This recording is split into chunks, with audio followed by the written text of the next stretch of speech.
Good morning बच्चों। Class BSc BEd second year और BSc third year के लिए इनऑर्गेनिक केमिस्ट्री का हमारा टॉपिक चल रहा है ऑर्गेनोमेटेलिक कंपाउंड, जिसके पार्ट नंबर 2 तक हमने कर लिया था। आज पार्ट नंबर 3 की हम बात करने जा रहे हैं।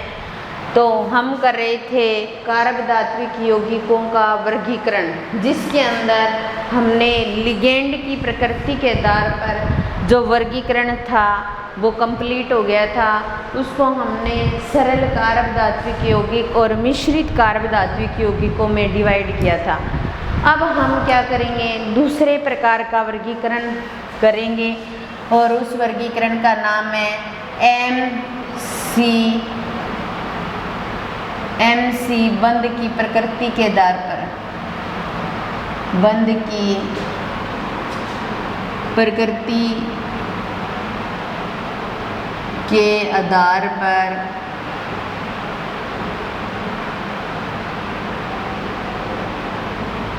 MC बंध की प्रकृति के आधार पर, यानी कि मेटल और कार्बन बॉन्ड या मेटल कार्बन बंध की प्रकृति के आधार पर जो वर्गीकरण है वो 3 प्रकार का होता है। एक आयनिक प्रकार का, या 3 प्रकार के यौगिक बनते हैं इस बंध की प्रकृति के आधार पर।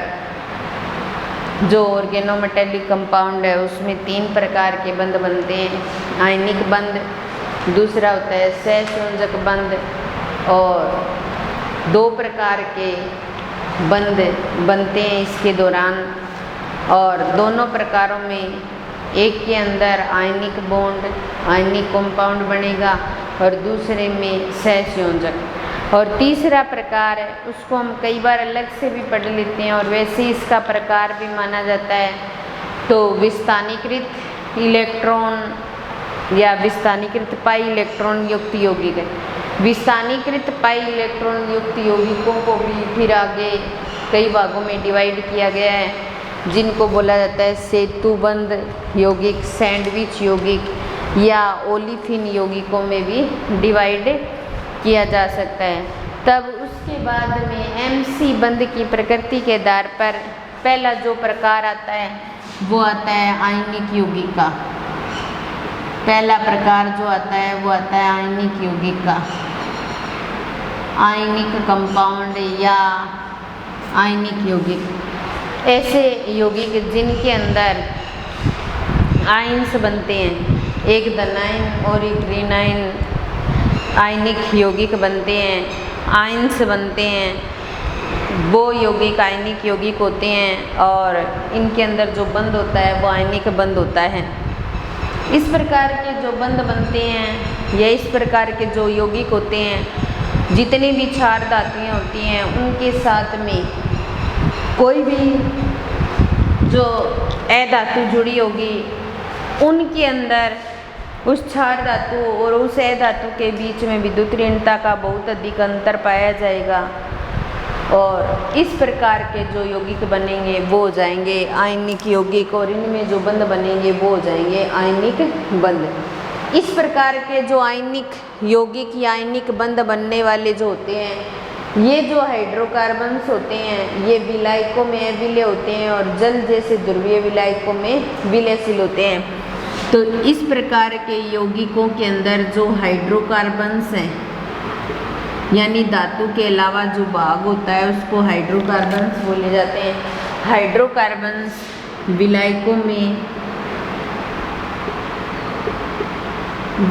में है विलय,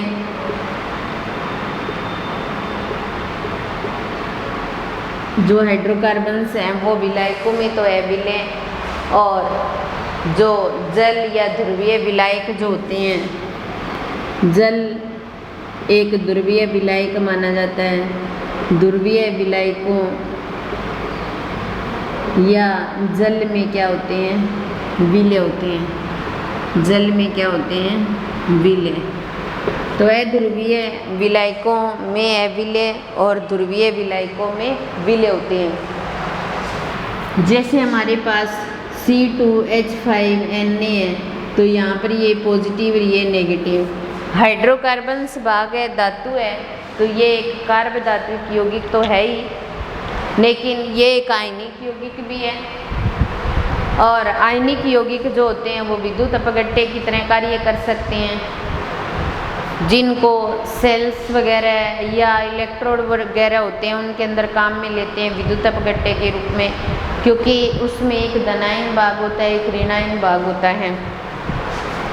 जो धनायन भाग होता है और जो ऋणायन भाग होता है ये विद्युत अपघट्य की तरह इस प्रकार टूटते हैं, तो C2H5 नेगेटिव और Na पॉजिटिव में टूट जाते हैं। C2H5 नेगेटिव जो है वो किसकी तरह काम करता है, नोड की तरह, और जो Na पॉजिटिव है वो किसकी तरह काम करता है, कैथोड की तरह। तो ये एनोड और कैथोड की तरह कार्य करते हैं। इसको एनोड की फॉर्म में लिया जाता है, इसको कैथोड की, क्योंकि जो नेगेटिव भाग है वो एनोड पर प्राप्त होता है और जो धातु होती है वो कैथोड पर, या धनायन भाग जो होता है वो कैथोड पर प्राप्त होता है। तो ये हमेशा ही ये निश्चित ही है कि जब हम कोई विद्युत अपघट्य की तरह कार्य करवा रहे हैं, हम कोई भी सेल पर बात कर रहे हैं, कुछ भी बात कर रहे हैं, जब भी धातु की बात आती है तो हमेशा ही धातु कैथोड पर पृथक होती है। ये उभय अपघटन अभिक्रियाएं भी शो कर सकते हैं, उभय अपघटन अभिक्रियाएं भी शो कर सकते हैं। जो आयनिक प्रकार के यौगिक हैं उभय अपघटन अभिक्रियाएं भी शो कर सकते हैं। उभय अपघटन अभिक्रियाएं जैसे C2H5 Na, ये पॉजिटिव और ये नेगेटिव है। इसके साथ C2H5 Br जुड़ा हो तो Br यहाँ जुड़ा है तो ये पॉजिटिव ये नेगेटिव बन जाएगा। Na के साथ ये नेगेटिव है, इसके साथ ये हमेशा पॉजिटिव नेगेटिव ये जुड़ जाएंगे, ये जुड़ जाएंगे, और NaBr, तो ये उभय अपघटन अभिक्रियाएं भी शो कर सकते हैं। इसके अलावा इन अणुओं के अंदर जो कार्बन होता है वो ऋणाविष्ट भाग होता है, और ऋणावेश का विस्थानीकरण हो सकता है, अधिक स्थायी हो सकते हैं। प्रतिस्थापन रिएक्शन भी ये कंपाउंड आसानी से दे सकते हैं। प्रतिस्थापन का मतलब जैसे हमारे पास C2H5 और C6H5 Na, ये पॉजिटिव है और ये नेगेटिव है, ये एक ऑर्गेनोमेटेलिक कंपाउंड है, और C6H6 के साथ में रिएक्शन करें तो ये उभय अपघटन अभिक्रिया शो कर सकते हैं। सॉरी यहाँ पे 6 नहीं आएगा, 2 आएगा। तो ये C6H5 Na, ये नेगेटिव ये पॉजिटिव बन जाएगा, और यहाँ C2H6 बाहर निकल जाएगा। तो इस प्रकार की ये जो अभिक्रिया होती है इसको प्रतिस्थापन अभिक्रिया बोला जाता है। तो ये प्रतिस्थापन अभिक्रिया भी शो कर सकते हैं। जो ऑर्गेनोमेटेलिक कंपाउंड है ये आयनिक वर्गीकरण के आधार पर ये आयनिक प्रकृति के होते हैं। आयनिक प्रकृति के होते हैं तो हाइड्रोकार्बन्स जो होते हैं वो विलायक में अविलय और ध्रुवीय विलायकों में विलय होते हैं, और अध्रुवीय विलायकों में अविलय, और ये विद्युत अपघट्य की तरह भी कार्य कर सकते हैं। C2H5 नेगेटिव एनोड की तरह काम करते हैं, Na पॉजिटिव कैथोड की तरह। ये उभय अपघटन अभिक्रियाएं भी देते हैं, क्या करते हैं, उभय अपघटन अभिक्रियाएं भी दे सकते हैं। ये C2H5 नेगेटिव Na पॉजिटिव है तो C2H5 पॉजिटिव Br नेगेटिव के साथ रिएक्शन करते हैं। C2H5 और प्लस में NaBr बनाते हैं।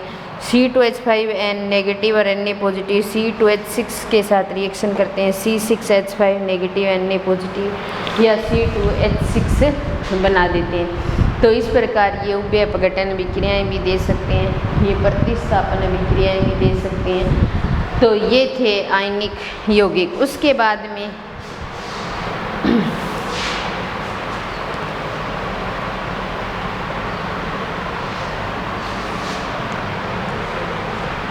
अगला हम बात करते हैं सहसंयोजक कंपाउंड की, सहसंयोजक यौगिक के।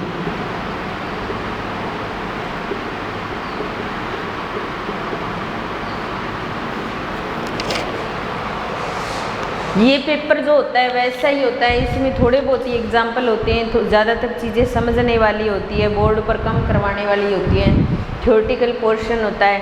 एक बार थोड़ा सा समझा दिया जाए तो ये समझ आ जाता है, उसके बाद हम पढ़ते हैं तो हमारे लिए इजी बन जाता है। ये विपरीत टाइप का होता है, कोवलेंट या सहसंयोजक यौगिक बोल सकते हैं। इसके अंदर धातु और MC बॉन्ड जो बनता है वो कोवलेंट टाइप का होगा। ये वो कार्बोधात्विक यौगिक होते हैं जिसमें धातु और जो हाइड्रोकार्बन्स है उनके बीच में जो बॉन्ड बनेगा वो सहसंयोजक प्रकार का बनेगा, जैसे C2H5 की ट्वाइस Zn, तो इसको बोला जाएगा डाइएथिल जिंक, डाइएथिल जिंक। या C4H9Li, इसको बोला जाएगा butyl lithium.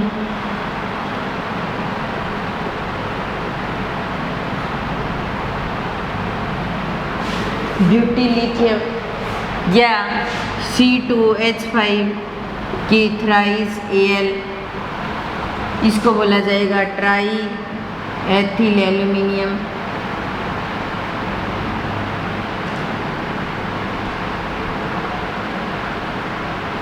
Try ethyl aluminium. तो ये एक सहसंयोजक प्रकार के यौगिक होते हैं। फिर तीसरे आते हैं विस्थानीकृत पाई इलेक्ट्रॉन युक्त यौगिक। विस्थानीकृत पाई इलेक्ट्रॉन युक्त यौगिक।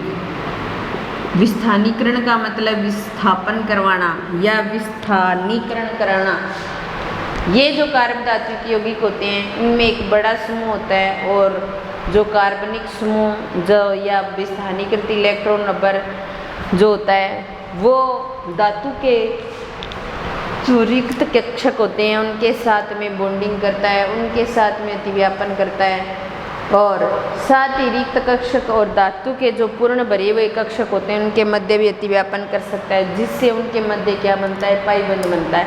इसलिए इन्हें विस्थानीकृत पाई इलेक्ट्रॉन युक्त यौगिक कहा जाता है कि पाई इलेक्ट्रॉनों का विस्थापन होकर के बॉन्डिंग होना और यौगिक का निर्माण होना पाई विस्थानीकृत पाई इलेक्ट्रॉन युक्त यौगिक होते हैं।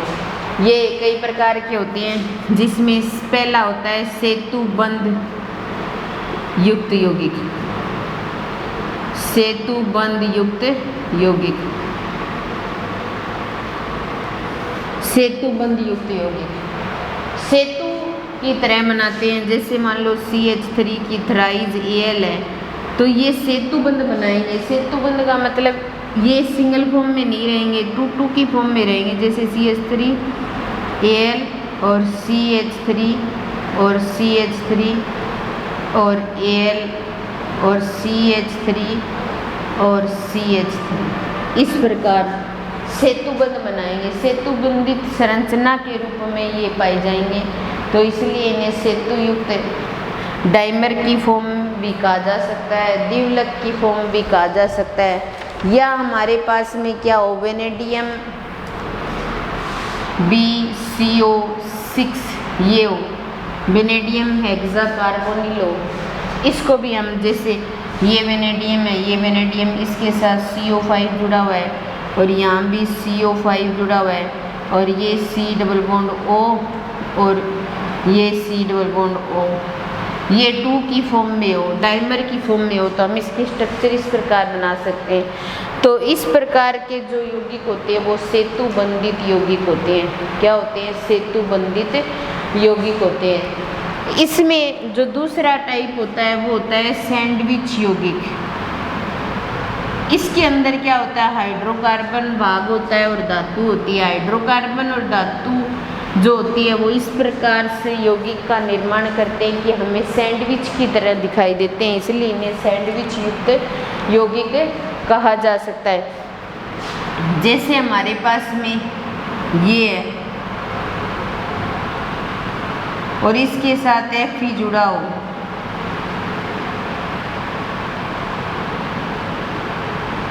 इस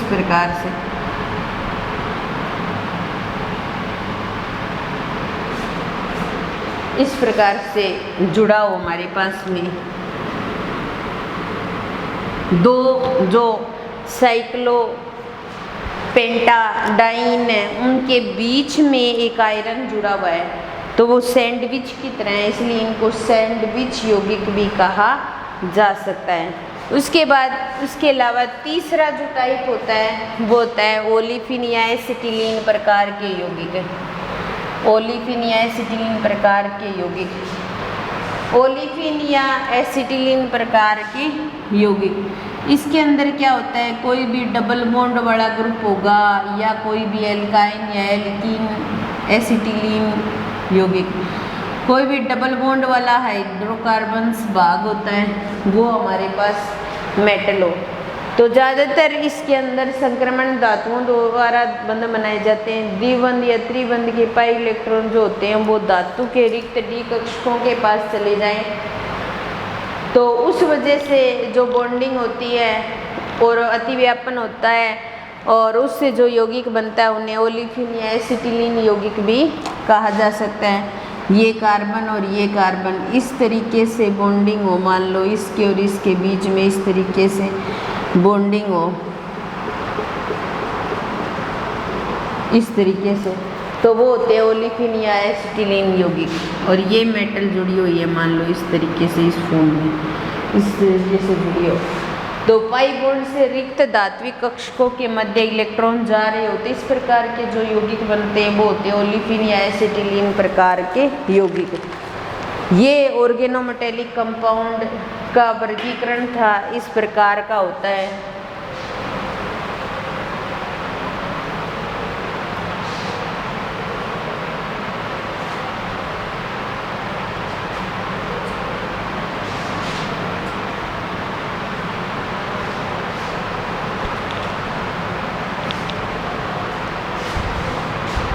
इसके अलावा अगला टॉपिक आता है कार्ब धात्विक यौगिकों की उपयोगिता।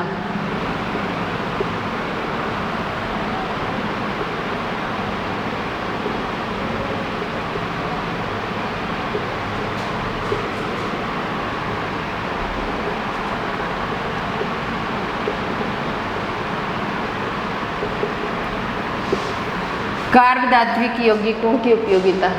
कार्ब धात्विक यौगिकों की उपयोगिता की बात करें तो सबसे पहले इनका उपयोग कहाँ किया जाता है, औषधियों के अंदर।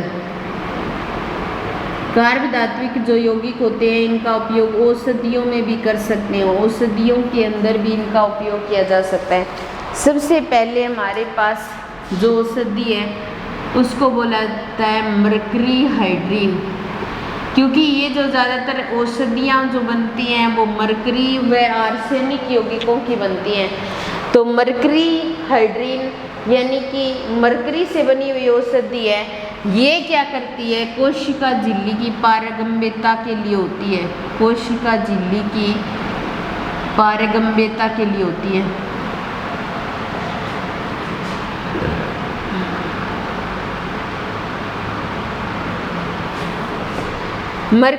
मरकरी हाइड्रीन कोशिका झिल्ली की पारगम्यता के लिए होती है। इसके अलावा दूसरी जो औषधि है उसको बोला जाता है आर्सेफिनेमिन।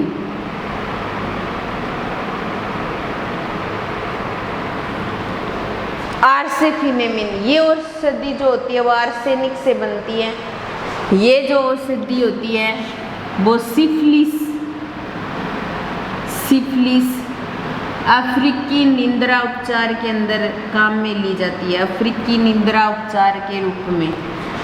इसके उपचार, निंद्रा के उपचार में काम में ली जाने वाली जो औषधि है उस औषधि का नाम है आर्सेफिनेमिन, जो आर्सेनिक से बनती है। मरकरी हाइड्रीन जो मरकरी से बनती है। ज़्यादातर जो औषधियाँ होती हैं वो मरकरी और आर्सेनिक से बनती हैं, तो ये भी एक उपचार के रूप में हम काम में ले सकते हैं। और एक औषधि होती है मर्क्यूरोक्रोम। क्या होती है? मर्क्यूरोक्रोम।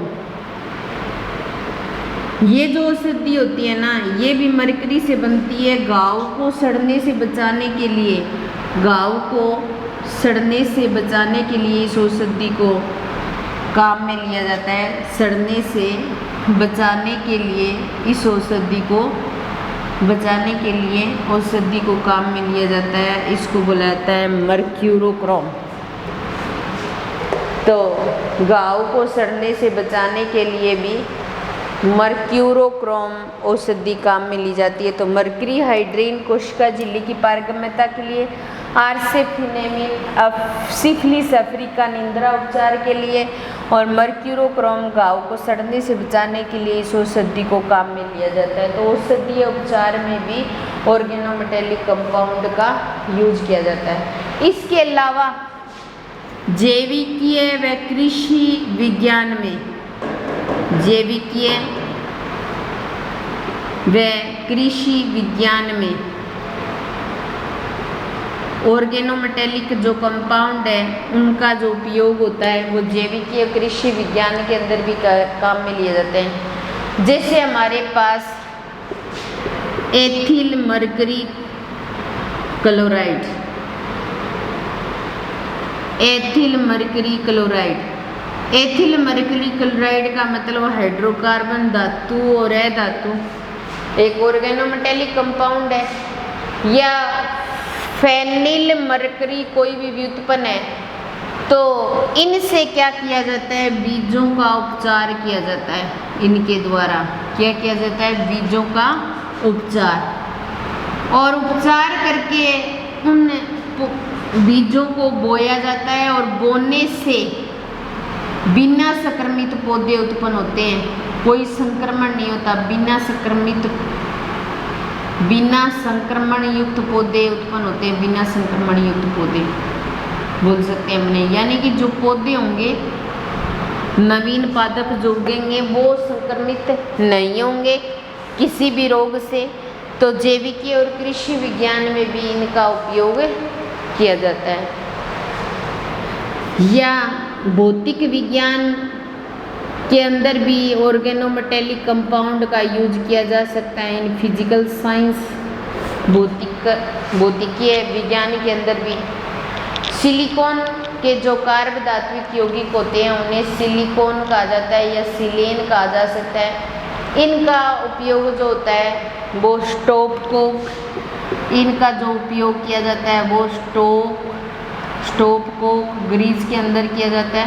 स्टोव को ग्रीस के अंदर इनका उपयोग किया जाता है। यानी कि भौतिक विज्ञान के अंदर स्टोव को ग्रीस जो होता है उनके अंदर इनका उपयोग किया जाता है। और सिलिकॉन तेल का उपयोग, सिलिकॉन तेल का उपयोग ग्रीस में किया जाता है। सिलिकॉन तेल का उपयोग ऊष्मक के रूप में किया जाता है। ग्रीस तो यहाँ हो गया।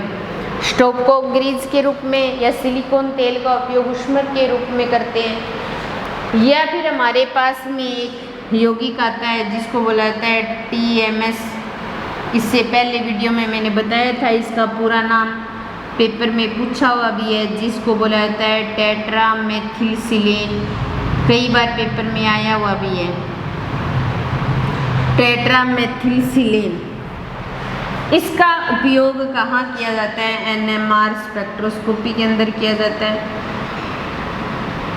जो BSc थर्ड ईयर के बच्चे हैं उनको तो NMR स्पेक्ट्रोस्कोपी पढ़ा दी।